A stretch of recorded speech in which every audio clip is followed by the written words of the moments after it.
오늘 이 아침 우리에게 주신 하나님의 말씀은 열왕기하 21장 16절에서 26절까지 말씀입니다. 자, 여러분이 교독해서 읽도록 하겠습니다. 16절을 제가 먼저 읽겠습니다. 므낫세가 유다에게 범죄하게 하여 여호와께서 보시기에 악을 행한 것 외에도 또 무죄한 자의 피를 심히 많이 흘려 예루살렘 이 끝에서 저 끝까지 가득하게 하였더라. 므낫세가 역대 지략에 기록되지 아니하였느냐. 므낫세가 그의 조상들과 함께 잠에 그의 궁궐 동산 곧 우사의 동산에 장사되고 그의 아들 아몬이 대신하여 왕이 되니라. 아몬이 왕이 될 때에 나이가 20세라. 예루살렘에서 2년간 다스리니라.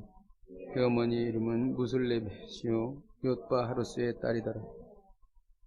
아몬이 그의 아버지 므낫세의 행함같이 여호와 보시기에 악을 행하되 모든 일을 행하여 그의 아버지가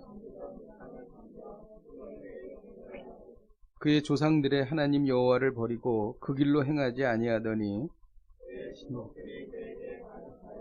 왕을 궁중에서 죽이니 그 국민이 아몬 왕을 반역한 사람들을 다 죽이고 그의 아들 요시야를 대신하게 하여 왕을 삼았더라. 유대왕 역대 지략에 기록되지 않아. 다 함께 아몬이 우사의 동산 자기 묘실에 장사되고 그의 아들 요시야가 대신하여 왕이 되니라. 아멘. 이 시간 대한민국을 위해서 같이 기도하십시다. 우리가 정말 기도해야 될 때입니다. 인위적인 위드 코로나가 아니라 하나님께서 일상을 회복해 주시도록 기도하십시다. 누가 대통령이 되든 성경적인 가치가 존중되며 하나님의 뜻이 이루어지는 이 땅이 되게 해달라고 기도하십시다. 비성경적인 평등법, 차별금지법이 무산되게 하옵소서. 우리 같이 한 목소리로 기도하시겠습니다. 하나님 아버지, 주님 앞에 기도하며 나아갑니다. 하나님 아버지, 주님, 우리에게 하나님 아버지 평안을 주옵소서. 하나님의 백성들을 돌아보시소. 하나님 아버지, 이 코로나가 사라지게 하소서. 하나님 아버지, 잃어버린 그들이 주님께로 돌아오게 하소서. 하나님 아버지, 주님 앞에 기도하옵나이다. 오 주여, 불쌍히 여겨주시옵소서. 하나님 아버지, 주여, 주옵소서. 오 주님, 우리가 정말 얼마나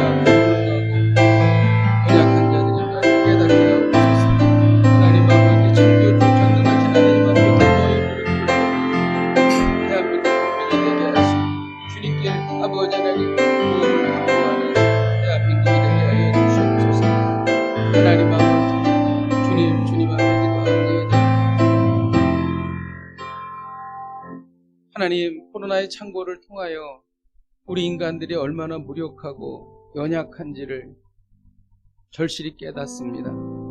하나님, 이러한 상황을 통하여 주님 앞에 무릎을 꿇고 주님을 두려워하는 그리고 경외하는 대한민국 국민이 되게 하옵소서. 사람이 정책적으로 하는 위드 코로나가 아니라 스페인 독감이 하나님의 놀라운 역사에 의하여 흔적도 없이 사라졌듯이 하나님 아버지, 주님의 권능이 임하는 놀라운 역사가 일어나게 하옵소서. 주님의 백성들의 간절히 기도하는 기도를 들으시고 우리를 불쌍히 여겨 주시옵소서. 예수님의 이름으로 기도하였습니다. 아멘. 남유다는 주전 586년에 멸망했습니다. 근데 사실 이 멸망은 이미 예고된 멸망이었습니다. 남유다에 대한 사형 선고는 므낫세라는 왕이 통치하던 멸망하기 한 50년에서 60년 전에 이미 하나님께서 멸망을 예고하셨습니다. 므낫세는 참으로 악한 왕이었기 때문이죠. 그래서 오늘 말씀은 히스기야의 아들인 므낫세, 또 므낫세의 아들인 아몬, 대한 이야기입니다. 남유다에서 므낫세가 왕이 되었습니다. 우리 1절을 같이 한번 읽어보도록 하겠습니다. 1절 시작. 므낫세.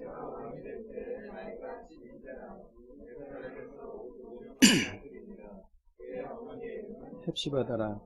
므낫세는 55년이라는 그 최장기 집권을 누렸습니다.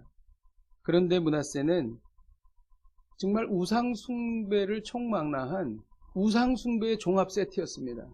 어떻게 이런 악한 일을 할 수가 있을까 할 정도였습니다. 므낫세가 악한 일을 한 것을 오늘 성경은 한 7가지 정도로 정리를 합니다. 이방인들의 악행을 따라 행했다. 이게 이제 첫 번째 시작입니다.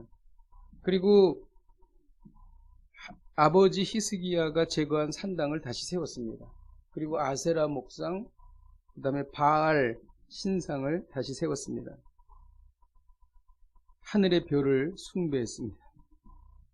또 여호와의 성전에 이방 제단을 세웠습니다. 정말 극악무도한 것은 아들을 불살라서 우상에게 바쳤다는 거예요.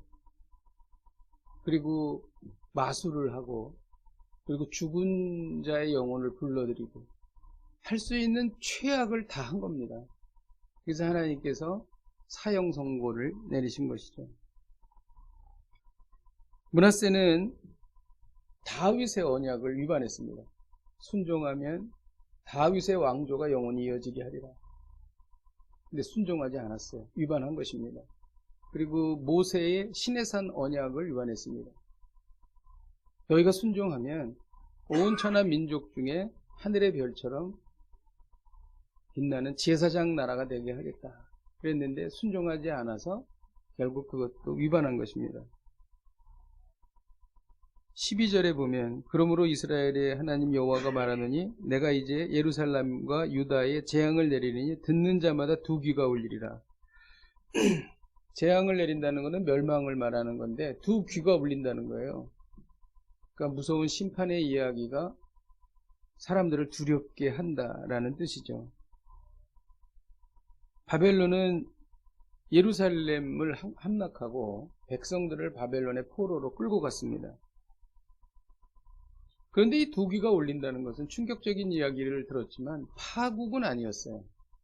만일 파국이었다면 듣는 자마다 절망하리라 이렇게 말씀하셨을 것입니다. 남유다에게 내리신 재앙은 남유다를 하나님께서 구원하시기 위한 특단적인 조치였습니다. 남유다가 받을 징계는 그들을 위해 대신 매를 맞아주실 메시아의 탄생을 예고하는 것입니다. 여기서 우리가 아는 것은 하나님의 백성은 징계를 받아도 아주 망하지는 않는다는 것입니다. 왜냐하면 하나님이 아버지이시기 때문이죠. 예수 그리스도의 십자가 대속으로 하나님께서 우리의 아버지가 되신 것입니다. 13절을 같이 한번 읽도록 하겠습니다. 시작. 내가 사마리아를 젠줄과 예루살렘에 베풀고 또 사람이 그릇을 씻어 거품같이 예루살렘을 씻어버릴지라. 여기 젠줄이라고 하는 것은 건축할 때에 수평을 재는 도구입니다. 그리고 다림줄은 수직을 재는 도구죠. 그래서 하나님께서 이제 사실 그 남유다와 북이스라엘을 보게 되면 하나님께서 남유다를 좀 이렇게 잘 봐주시는 것을 우리가 성경을 통해서 읽을 수 있습니다. 근데 이제 너희들 북이스라엘을 재는 줄로 너희들도 잴 거야. 이렇게 말씀하시는 거죠. 다림줄을 대보고 이제 건물이 곧 무너지기 때문에 더 이상 하나님께서 그 나라를 지켜주시지 않겠다라는 것입니다. 줄을 잰다. 잰 줄과 다림줄로 잰 것이죠. 하나님께서 잰 줄과 다림줄로 대한민국을 재신다면 어떻게 될까요? 하나님을 사랑하지 않고 세상을 사랑하는 모습이 극명하게 드러날 것입니다. 또 교회를 사랑하지 않는 성도들의 모습이 드러날 것입니다. 코로나를 통해서 주일 성수의 불성실한 정말 죄송스러운 그러한 일들이 다 드러날 것입니다. 결국 주님에 대한 사랑이 화석화돼 버린 신앙이 드러날 것입니다. 그 결과는 무서운 심판일 것이죠. 다행히 우리가 아직 살아있는 것은 하나님께서 오래 참으시기 때문입니다. 16절을 같이 한번 읽어보도록 하겠습니다. 16절 시작. 므낫세가 여호와께서 보시기에 악을 행한 것 외에도 또 무죄한 자의 피를 많이 흘려 예루살렘 입끝에서 저 끝까지 가득하게 하였다. 예루살렘이 얼마나 넓겠어요. 그 넓은 예루살렘 그 땅에 피가 가득하다는 거예요. 그 이유는 므낫세가 사람들의 피를 흘렸다는 거죠. 정말 많은 사람들의 피를 흘렸죠. 우상의 제물로 바친 아이들의 피가 있었겠죠. 자기의 정책에 반대하는 사람들의 피가 있었을 것입니다. 그리고 자기의 정책에 대해서 잘못됐다고 지적하는 선지자들의 피가 있었을 것입니다. 이 수많은 사람들의 피가 예루살렘을 가득하게 했다. 하나님께서 그렇게 말씀하시는 것입니다. 유대인의 전승에 의하면 므낫세가 이사야 선지자를 죽였다고 합니다. 근데 죽일 때에 톱을 사용했다는 거예요. 얼마나 잔인합니까? 그래서 히브리서 11장 37절에 보면 그 믿음의 선조들이 고난당한 얘기 중에 이런 이야기가 나와요. 톱으로 켜는 것을 당했다. 그렇게 기록합니다. 그런데 말입니다. 그 므낫세가 회개를 합니다. 그래서 이 열왕기서에는 나오지 않는데 역대기에 이게 나와요. 역대하 33장에 보면 므낫세가 크게 겸비하여 회개합니다. 그 이유는 뭐냐면 아수르가 침략을 해서 결국 예루살렘이 무너지고 므낫세가 바벨론으로 포로로 잡혀갑니다. 당시에 아수르가 바벨론을 이렇게 그쪽 지역을 점령하고 있었기 때문에 바벨론으로 끌려갑니다. 그때 그가 그 쇠사슬에 묶여서 끌려가고 말할 수 없는 고난을 당하죠. 그때에 자기의 죄를 회개하죠. 그리고 하나님 앞에 크게 회개합니다. 그리고 그 회개한 것을 보시고 하나님께서 다시 이스라엘로 예루살렘으로 돌려보내십니다. 정신이 바짝 들었어요. 그래서 무너진 다윗 성을 재건하고 또 성전 안에 있던 모든 우상들을 다 제거했습니다. 그리고 여호와의 제단을 다시 쌓았고 백성들에게 막 얘기하는 겁니다. 여호와만이 참 하나님이시다. 그러니 모든 우상을 제거하고 하나님께만 제사를 드려라. 이렇게 얘기를 했습니다.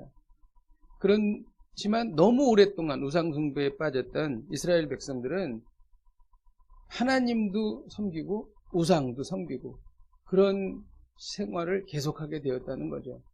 그리고 예루살렘은 다시 바벨론에 의해서 멸망하고 나라가 없어져 버리는 것입니다. 우리가 하나님 앞에 회개하고 돌아오면 하나님께서 회복해 주십니다.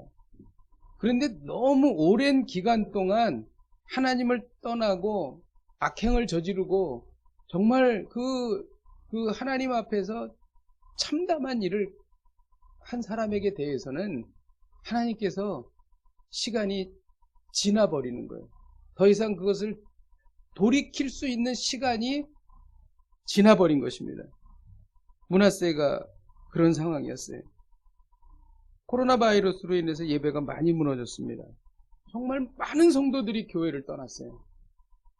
우리가 생각하는 것보다 훨씬 많은 교회가 문을 닫았습니다.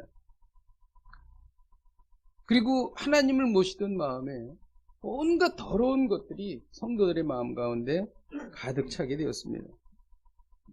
하나님을 떠나서 산 시간이 너무너무 오래 지나버렸어요. 지금 돌아오지 않으면 회개해도 므낫세와 같이 그 시간을 놓쳐버리게 될 것입니다. 그리고 미미한 회개가 될 것입니다. 저는 그런 생각이 많이 듭니다. 그리고 성경에도 하나님께서는 오래 참으시지만 끝까지 참으시지는 않거든요. 거의 마지막 시간입니다. 지금 돌아오십시오. 더 이상 시간이 없습니다. 더 늦으면 므낫세처럼 회개해도 심판을 피할 수가 없습니다. 성령께서 하시는 말씀을 들으시기를 주님의 이름으로 축복드립니다. 하나님께서 우상 숭배하는 남유다를 참고 또 참으셨습니다. 므낫세가 회개해도 그것은 미미한 회개에 그쳤다는 것입니다. 혹시 이 이야기가 저의 이야기나 여러분의 이야기가 아닐까요? 그러면 우리가 오늘 말씀을 통해서 그럼 하나님께서 참고 참으시는데 그럼 어느 순간에 심판을 내리시는가 궁금하지 않습니까? 이 말씀이 오늘 여기에 나와 있는데 첫째는 영적인 죄가 가득 찰 때 하나님께서는 재앙을 내리십니다. 2절을 같이 한번 읽도록 하겠습니다. 2절 시작. 므낫세가 여호와 보시기에 악을 행하여 여호와께서 이스라엘 자손 앞에서 쫓아내신 이방 사람의 가증한 일을 당하여. 므낫세가 악을 행했는데 그 앞에 수식어가 있는데 여호와 보시기에. 그래서 오늘 본문에 보면 여호와 보시기에 악을 행했단 말이 4번 나옵니다. 그러니까 여호와 보시기에 악. 일반적인 죄는 사람들이 보기에도 죄예요. 그런데 죄 중에서 특별히 여호와 보시기에 죄가 있다는 거죠. 그건 뭐냐면 영적인 죄를 말하는 겁니다. 그래서 아까 이야기한 앞에 7가지의 므낫세의 죄가 다 영적인 죄예요. 이 영적인 죄가 창궐할 때 하나님께서는 참고 참으시다가 재앙을 내리십니다. 지금은 종말과 심판의 때입니다. 전 세계에서 들려오는 뉴스를 이렇게 들어보면 정말 때가 얼마 남지 않았구나 그런 생각을 절감하게 됩니다. 그래서 저는 가끔 요즘에 하늘이 아름답잖아요. 그래서 구름을 이렇게 쳐다봅니다. 주님이 구름 타고 오신다 그랬는데 어떻게 오실까? 천사들은 어떻게 나타날까? 그런 생각을 하게 됩니다. 정말 멀지 않았어요. 우리 안에 영적인 죄가 가득합니다. 사람들이 돈을 따라 살지 않습니까? 근데 그게 왜 영적인 죄냐? 돈이 신이 되기 때문입니다. 그래서 영적인 죄입니다. 이단이 얼마나 요즘에 많이 부흥을 합니까? 개신교는 오히려 쇠퇴해요. 근데 이단은 부흥을 합니다. 이단 모이는 데 가보면 청년들이 얼마나 많은지 몰라요. 이걸 무엇을 의미합니까? 사람들이 영적인 죄에 빠져서 이단에 빠지는 것입니다. 바르게 성경 말씀을 설교하면 유튜브 조회수가 올라가질 않아요. 그런데 이단에 대한 어떤 그런 이야기들을 하기 시작하면 조회수가 늘어납니다. 그 무엇을 말합니까? 사람들이 그런 것을 선호한다는 거예요. 영적인 죄를 말하는 것입니다. 요즘에 이야기하는 것이 동성애 아니겠습니까? 정말 하나님의 창조 질서를 무너뜨리는 거잖아요. 이런 것들이 다 영적인 죄입니다. 너무 이상하지 않습니까? 하나님의 무서운 재앙이 임박한 것이죠. 그리고 하나님께서 언제 또 재앙을 내리시냐면은 오늘 이제 성경에 나온 건데, 두 번째는 하나님의 백성들이 세상 사람보다 더 악해졌을 때 하나님은 재앙을 내리십니다. 9절을 같이 한번 읽도록 하겠습니다. 9절 시작. 이 백성이 듣지 아니하였고 므낫세의 꾀임을 받고 악을 행한 것이 이스라엘 자손 앞에서 멸하신 여러 민족보다 더 심하였더라. 이스라엘 택한 백성의 악이 다른 여러 이방 민족보다 더 악했다는 거예요. 그때 재앙을 내리시고 남유다를 멸망시키셨습니다. 하나님께서 참고 또 참으시다가 계속 참으시는 거예요. 그러다가 이스라엘의 죄가 이방 민족의 죄보다 더 악해지는 그 순간, 그때 하나님께서는 채찍을 드시고 재앙을 내리셨다는 것이죠. 세상 사람들은 한국 교회를 믿지 않습니다. 그죠? 저는 노방전도를 해봐서 알아요. 어떤 분위기라는 거를. 세상 사람들은 더 이상 목회자들을 신뢰하지 않습니다. 제가 한국에 와서 여러 가지 이 교회를 세우면서 등록하느라고 여러 가지 공공기관을 다니면서 저는 정말 깨달았어요. 옛날에 목회자를 보던 그러한 시각이 아니에요. 점점 더 악해집니다. 신뢰하지 않습니다. 오히려 말이죠. 직장 생활을 하거나 또 사회생활을 할 때에 믿는 사람들이 믿지 않는 사람보다 더 악하다고 생각하는 사람들 꽤 됩니다. 통계 자료로 나와요. 여러분, 이것은 하나님의 백성이 세상 사람들보다 더 악해지고 있다는 증거가 아닐까요?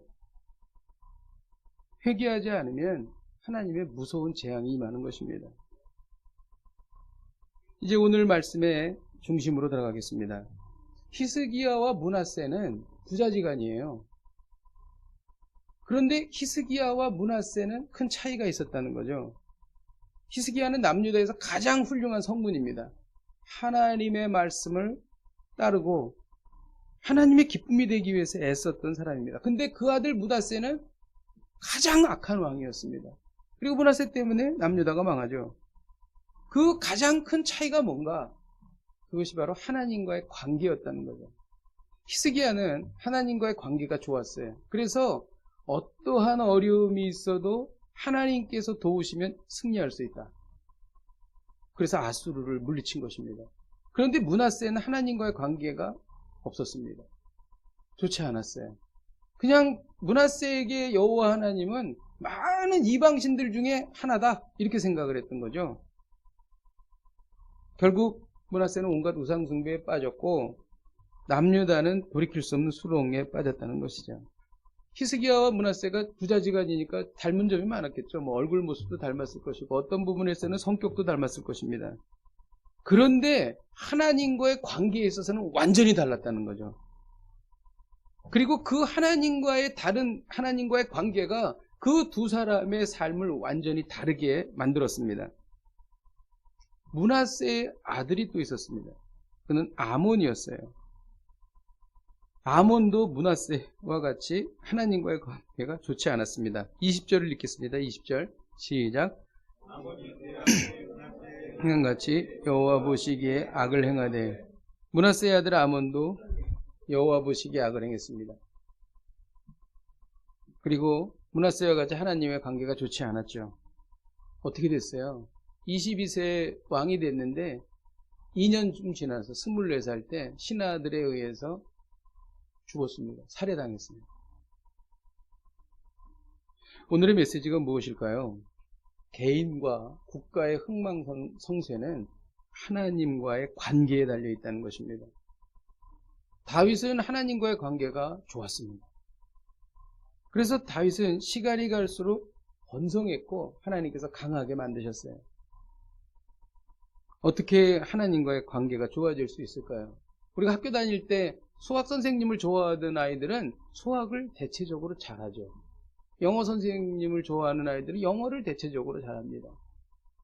하나님과 관계가 좋은 사람들의 말을 따르고 그런 사람들과 같이 이렇게 좋은 관계를 유지하면 하나님과의 관계가 좋아질 수 있습니다.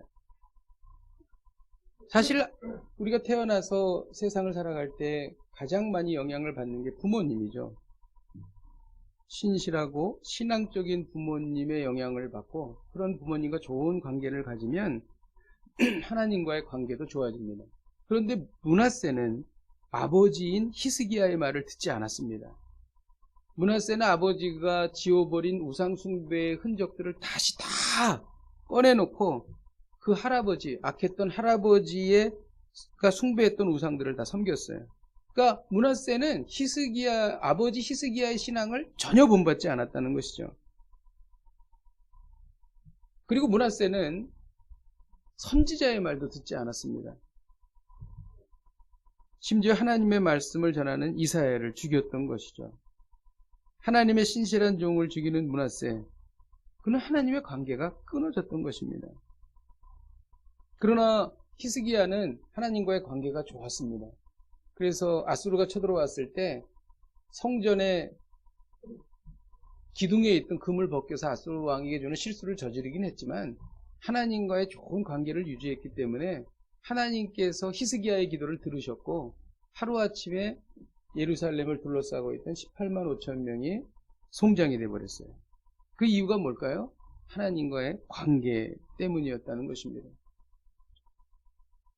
중국 사람들은 관시라는 말을 많이 합니다. 관계가 좋아야 비즈니스가 되죠. 근데 그 이야기가 그냥 넘길 일이 아니라는 겁니다. 영적인 일에도 적용이 됩니다. 예수 그리스도와의 관계가 좋아야 영원한 생명을 얻을 수가 있는 것입니다. 억울하지 않습니까? 이거 말이 안 되지 않습니까? 이렇게 생각할 수도 있어요. 근데 그것이 그 방법밖에 없는 이유가 뭐냐면 인간은 자기 스스로가 자기의 죄를 없애고 하나님께 인정받을 수 있는 사람이 아무도 없는 거예요. 그렇기 때문에 하나님께서 택하신 방법은 예수님과의 관계가 좋은 사람, 그 사람을 하나님께서 구원과 영생을 주신다는 것이죠. 그리고 이를 위해서 예수님께서 십자가에 못 박혀 죽으신 것입니다. 여러분은 예수님과의 관계가 어떤 편이신가요? 아 하면 할 정도로 이렇게 예수님과 마음이 잘 맞으시나요? 아니면 아련한 옛 추억이 되어서 예수님에 대해서 거의 예수님과 있었던 좋은 일이 기억조차 되지 않는 그런 상황인가요? 이 관계가 우리의 삶을 결정한다는 것입니다. 우리가 어떻게 하나님과의 관계를 회복할 수 있겠습니까? 말씀드렸듯이 우리의 능력으로 하나님과의 관계를 회복할 수가 없어요. 하나님을 만날 수나 있나요? 하나님께 어떻게 하겠냐고요. 그리고 하나님 앞에 나아갔을 때에 우리 안에 있는 더러운 죄나 이런 것들을 어떻게 감당하겠냐고요. 불가능합니다. 이를 아신 하나님께서는 예수님을 이 땅에 보내주신 것입니다. 그래서 우리와 관계를 맺게 하셨고 우리의 죄를 용서해 주시고 그리고 하나님께로 가는 통로를 그리스도 예수께서 열어주신 것입니다. 그리고 그 길을 따라서 우리가 들어갈 수가 있는 것이죠. 이것을 정말 가슴 절절히 느꼈던 사도 바울은 이 관계를 이렇게 말하고 있어요. 로마서 5장 10절에서 11절 우리 같이 한번 읽도록 하겠습니다. 시작. 곧 우리가 원수 되었을 때 그의 아들이 죽으심으로 말미암아 하나님과 화목하게 되었은즉 화목하게 된 자로서는 더욱 그의 살아나심으로 말미암아 구원을 받을 것이니라. 그뿐 아니라 이로써 화목하게 하신 우리 주 예수 그리스도로 말미암아 하나님 안에서 또한 즐거워하느니라. 예수 그리스도의 죽으심으로 인해서 하나님과 화목하게 된 거예요. 저는 여기서 집까지 4km입니다. 가끔 걸어 다녀요. 어제도 걸어가는데 정말 가슴이 터질 것 같아요. 그 평안을 어떻게 설명할 수가 없어요. 이 세상의 어떤 것보다도 그 무엇을 얻어도 그만한 평안이 저에게 없다. 저는 확신합니다. 그냥 행복이 막 그 기쁨이 막 그냥 이렇게 그 샘솟듯이 막 콸콸콸콸 나오는 것을 보면서 얼마나 좋으면 눈물이 나요. 눈물이 날 정도로 좋아요. 그냥 감사합니다. 하나님 감사합니다. 너무 감사합니다. 하나님 감사합니다. 계속 그 얘기만 그렇게 기도하면서 길을 걸을 수가 있었어요. 그 이유가 뭔가? 예수 그리스도 때문입니다. 주님이 계셨기에 제가 하나님과 그렇게 연결될 수 있는 것이죠. 그래서 이제 우리는 야고보서 4장 8절 말씀이 적용이 되는 거예요. 너희가 하나님을 가까이 하라. 그리하면 너희를 가까이 하시리라. 우리는 그리스도 예수가 안 계시다면 하나님께 가까이 갈 수 없습니다. 하나님을 대면하면 죽을 수밖에 없어요. 근데 예수님 때문에 우리는 가까이 갈 수 있는 거예요. 한 걸음 가까이 가면 하나님이 한 걸음 가까이 오십니다. 10걸음 가까이 가면 하나님께서 10걸음 가까이 오십니다. 한번 해보세요. 이번 주 중에 한번 해보세요. 놀랍습니다. 정말 놀랍습니다. 하나님과 만나면 만날수록 그 기쁨과 그 심오한 그 경지는 정말 상상할 수가 없는 거예요. 저는 목사님들과 교제를 하면서 약속을 했습니다. 여러 가지 약속을 했는데 그 중에 하나가 하루에 1시간 반 기도하는 거예요. 뭐 평일날은 1시간 반 기도하죠. 제일 어려운 날이 언제인 줄 아십니까? 주일입니다. 주일은 예배도 드려야 되고 성도들과 만나야 되고 또 여러 가지 일들이 있어서 1시간 반 기도하기가 쉽지 않습니다. 그런데 아침에 이것을 위해서 좀 더 일찍 일어나게 됐어요. 그래서 일찍 일어나서 주일날 새벽에 기도하니까 정말 그때는 또 다른 또 하나님과의 그 만남을 누리게 되더라고요. 진짜 정말 그러니 하나님께 가까이 가면 갈수록 정말 우리가 알 수 없는 그 신비로운 하나님의 그 은혜를 우리에게 부어 주신다는 것입니다. 할렐루야. 그 모든 것은 예수 그리스도로부터 온 것입니다. 말씀을 준비하면서 깨달은 것이 있습니다. 23절에 보면 그의 신복들이 그에게 반역하여 왕을 궁중에서 죽였다 이렇게 기록합니다.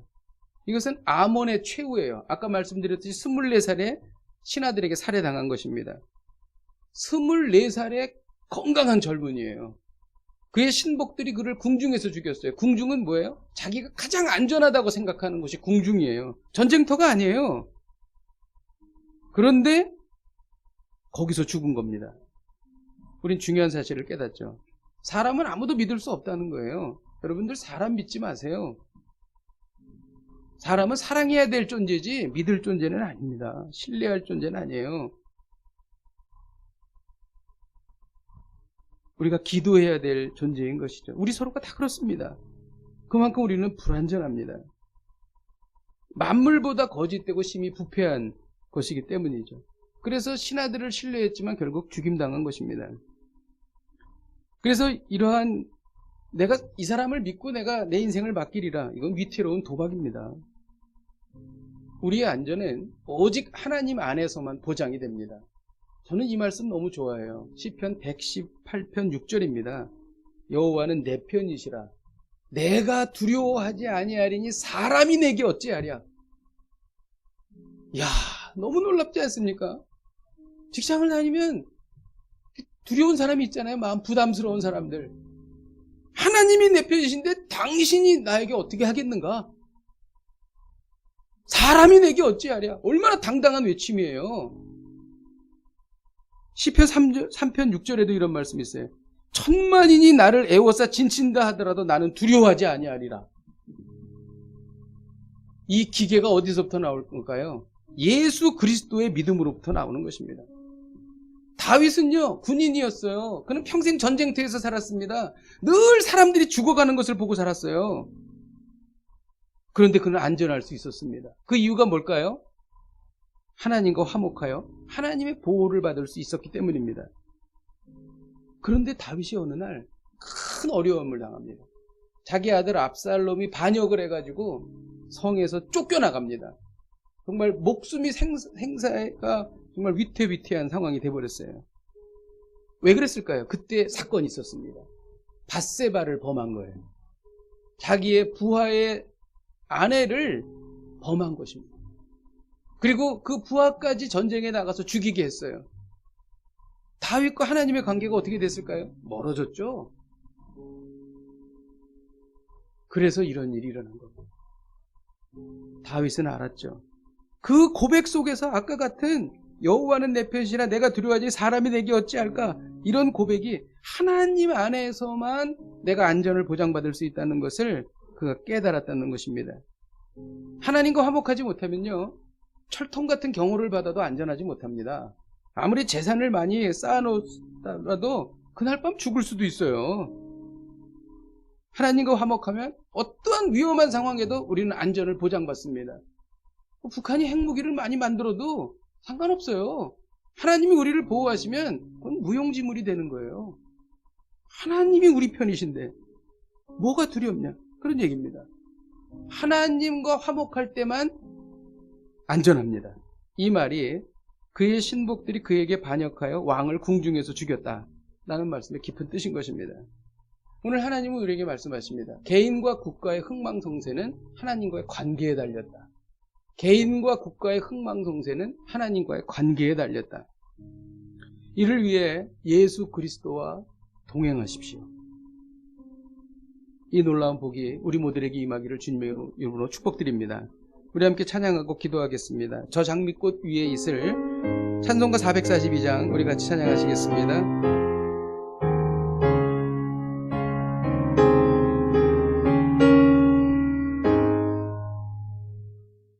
저 장미꽃 위에 있을 아직 맺혀 있는 그때에 귀에 흐르는 소리 들리니 주 음성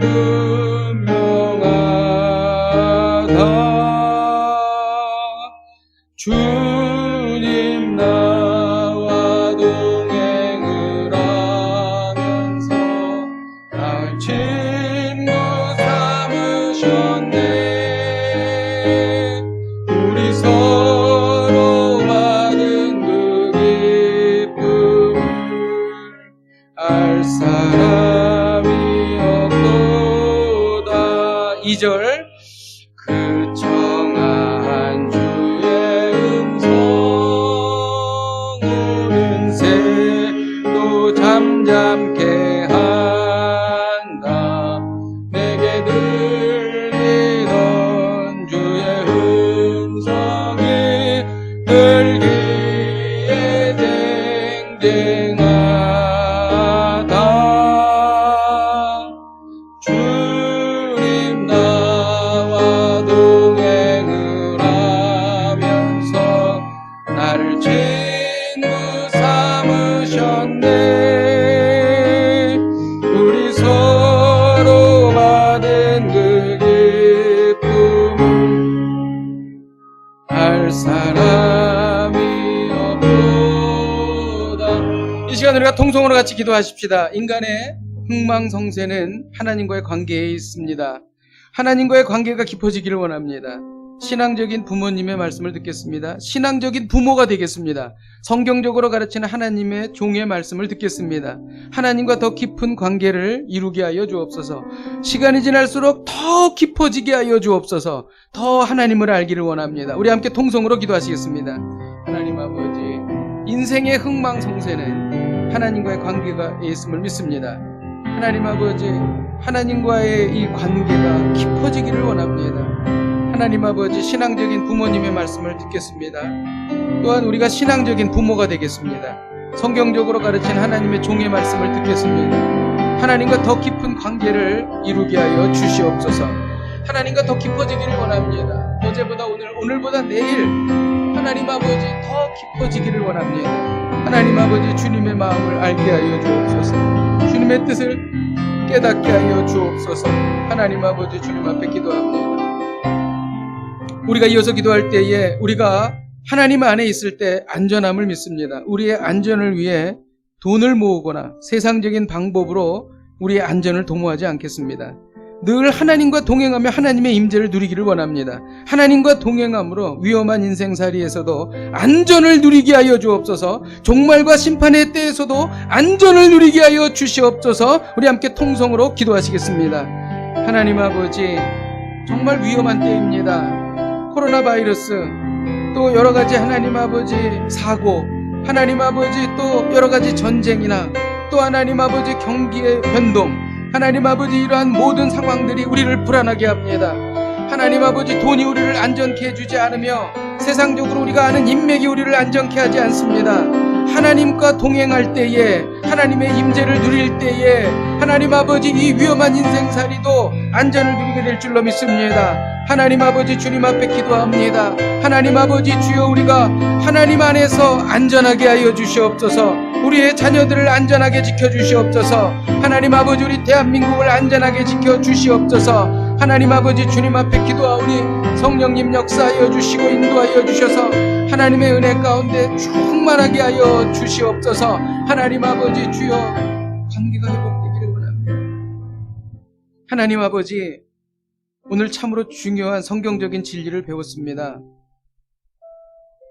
모든 인간의 흥망성쇠는 하나님과의 관계에 있다는 것입니다. 아멘으로 화답합니다. 하나님, 우리가 더 하나님을 깊이 알기를 원합니다. 하나님, 어제보다 오늘, 오늘보다 내일 점점 더 시간이 지날수록 하나님과 깊은 관계로 들어가게 하여 주옵소서.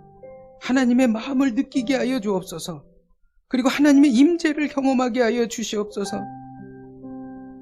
하루 중에 한 번 이상 하나님께서 저와 함께 하시다는 것을, 그리고 하나님과 좋은 교제를 누리고 있다는 것을 하나님 우리가 깨닫고 기뻐하게 하여 주옵소서. 하나님 꼭 그렇게 살기를 원합니다. 이번 한 주간 그렇게 살게 하여 주시고 그런 인생이 되게 하여 주옵소서. 예수님의 이름으로 기도하였습니다. 아멘.